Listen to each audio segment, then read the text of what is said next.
Hello students, आप सभी का केमिस्ट्री स्टडी पॉइंट में स्वागत है। आज हम बात करने वाले हैं डीडीटी के बारे में। डीडीटी कैसे बनाते हैं, डीडीटी है क्या। डीडीटी इसका फुल फॉर्म पहले आप जान लें। Dichloro diphenyl trichloroethane. Dichloro diphenyl trichloroethane DDT का ये फुल फॉर्म है। यदि हम इसके आईयूपीएसी नाम को आईयूपीएसी के बारे में बात करें तो 2,2,20 यहाँ पे दो का बोध कराता है, दो के बारे में बताता है, इंगित करता है। 2,2,20 पी क्लोरोफिनाइल 1,1,1 ट्राई क्लोरोइथेन। ये दोनों चीज़ को समझने के लिए आपको स्ट्रक्चर पे गौर करना पड़ेगा कि कैसे हम इसको डाइक्लोरो डाइफिनाइल ट्राइक्लोरोइथेन कह रहे हैं, है ना। इसका आईयूपीएसी नाम 2,2,20 पी क्लोरोफिनाइल 1,1,1 ट्राइक्लोरोइथेन कैसे। तो पहले फुल फॉर्म पे बात करते हैं। डाइक्लोरो डाइफिनाइल ट्राइक्लोरोइथेन, थोड़ा स्ट्रक्चर पे आप गौर कर लें।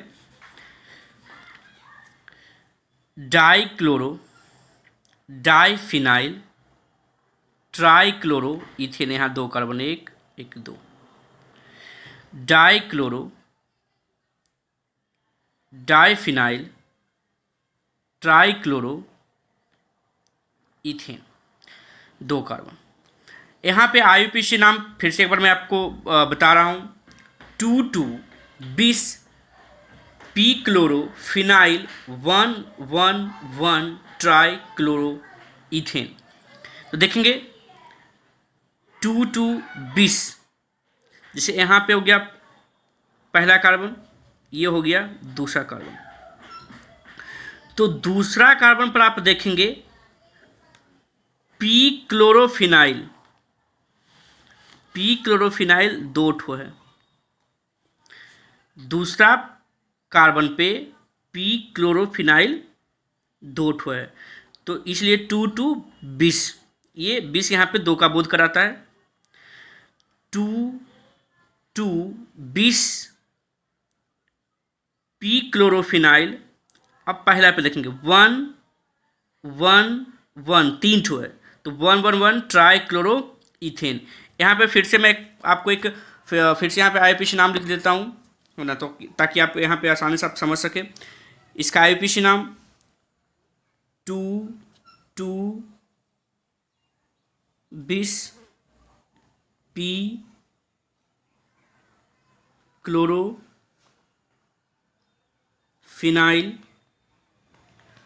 1,1,1 ट्राई क्लोरो इथेन।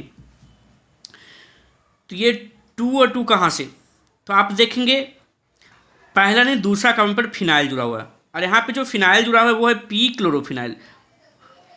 पारा पे क्लोरो, यहाँ पे पारा पे क्लोरो, तो पी क्लोरोफिनाइल। और 1 पहला कार्बन पर देखेंगे तो 3 क्लोरीन है, इसलिए 1,1,1 ट्राइक्लोरोइथेन।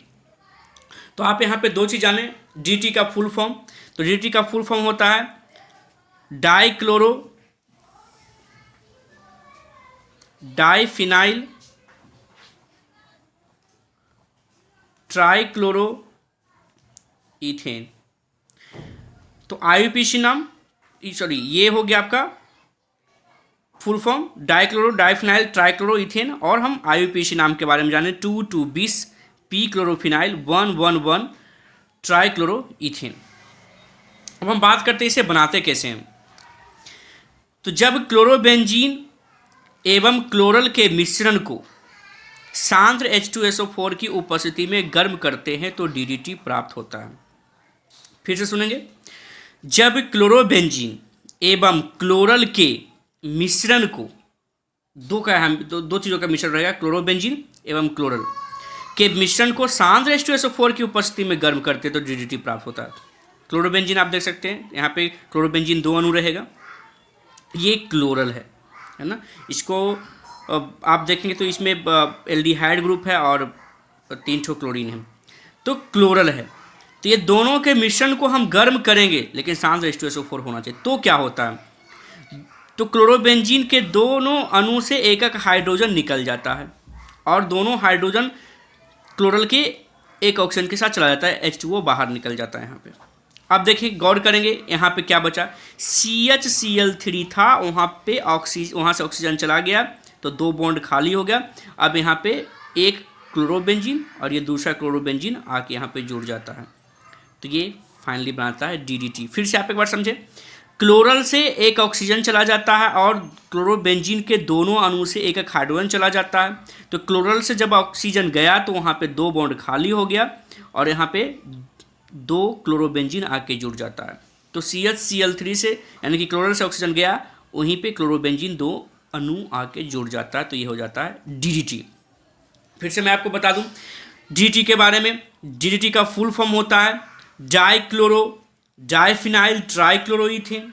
IUPAC नाम 2,2,20 क्लोरोफिनाइल 1,1,1 ट्राइक्लोरोइथेन। आप इसका अधिक से अधिक प्रैक्टिस करें, बहुत अच्छा होगा आपके लिए। इसे बनाते हैं कैसे, तो जब क्लोरोबेंजीन एवं क्लोरल के मिश्रण को शांत H2SO4 की उपस्थिति में गर्म करते हैं तो DDT प्राप्त हो जाता है। इसके बारे में फिर हम आगे थोड़ा सा बात करते हैं। यह जल में अघुलनशील है लेकिन ध्रुवीय विलायक में आंशिक घुलनशील होता है। ध्रुवीय विलायक पोलर सॉल्वेंट मतलब एक ऐसा विलायक जो प्लस माइनस में टूट सकता है, जैसे अल्कोहल की बात करें, फिनॉल की बात करें, है ना, तो ये सब ध्रुवीय विलायक की कैटेगरी में आता है ना। तो जल में ये क्या होता है DDT, अघुलनशील यानी कि इनसॉल्यूबल होता है, जबकि पोलर सॉल्वेंट में ये पार्शियल यानी कि आंशिक घुलनशील होता है। यह एक प्रभावशाली कीटनाशक के रूप में उपयोगी था, अब उपयोगी नहीं है। इस पे बैन लगा दिया है। सबसे पहले USA ने 1973 में इस पे बैन लगा दिया क्योंकि ये बहुत ही हानिकारक होता है ना। इसके बारे में थोड़ा हम बात कर लेते हैं। यह एक महत्वपूर्ण मलेरिया रोधी भी था, है ना। मलेरिया जो फैलाने वाले जो मच्छर होते हैं, है ना, उनको आसानी से ये मार देता है ना। यह एक महत्वपूर्ण मलेरिया रोधी भी था क्योंकि इससे मलेरिया फैलाने वाले एनाफिलीज मच्छर नष्ट हो जाते हैं। लेकिन इसे पे बैन लगा दिया गया क्योंकि ये नॉन बायोडिग्रेडेबल होते हैं, जैव अनअपघटनीय भी होता है। यह जहरीली प्राकृतिक होती है एवं जैव अनअपघटनीय भी होता है।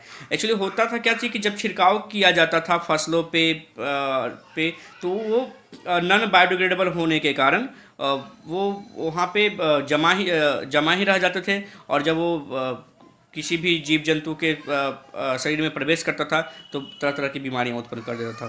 तो इस पर पूरी तरह से बैन लगा दिया गया है। सबसे पहले बैन लगाया गया USA द्वारा 1973 में, लेकिन इसके बावजूद भी बहुत लोग अभी भी यूज करते हैं, जो कि हानिकारक है। यदि आपके आसपास DDT का उपयोग किया जा रहा है तो यथाशीघ्र उसे रोकें, क्योंकि ये हमारे शरीर के लिए बहुत ही नुकसानदायक होता है। तो आज हम बात किए DDT के बारे में, तो DDT पे थोड़ा सा गौर कर ले। तो DDT का यदि हम फुल फॉर्म बताएं तो डाइक्लोरो डाइफिनाइल ट्राइक्लोरोइथेन ऑब्जेक्टिव पूछ सकता है ना। IUPAC नाम 2,2,20 क्लोरोफिनाइल 1,1,1 ट्राइक्लोरोइथेन। इसको बनाने में इसको जब बनाते हैं तो 2 मुख्य अभिकारक उपयोग में लाया जाता है, क्लोरोबेंजीन और क्लोरल। ये भी ऑब्जेक्टिव में आ सकता है, क्लोरोबेंजीन एवं क्लोरल। तो जब ये दोनों को हम मिलाते हैं, शांत H2SO4 की उपस्थिति होती है, गर्म करते हैं, तो स्वाभाविक है कि हमें DDT प्राप्त होता है। तो आज हम बात की DDT के बारे में। इसके बाद हम बात करेंगे BHC फ्रियॉन के बारे में। आप लोग जो भी हमारे YouTube चैनल को सब्सक्राइब नहीं किए हैं, सब्सक्राइब कर लें। केमिस्ट्री स्टडी पॉइंट को यथाशीघ्र सब्सक्राइब करें, और घर बैठे आप इस लॉकडाउन में भी अच्छे तरीके से घर पे पढ़ाई करें। और इसके आगे जो भी है इसके लिए हम नेक्स्ट वीडियो में बात करते हैं। और आप अधिक से अधिक शेयर करें, लाइक करें और सब्सक्राइब जरूर कर दें। Thank you.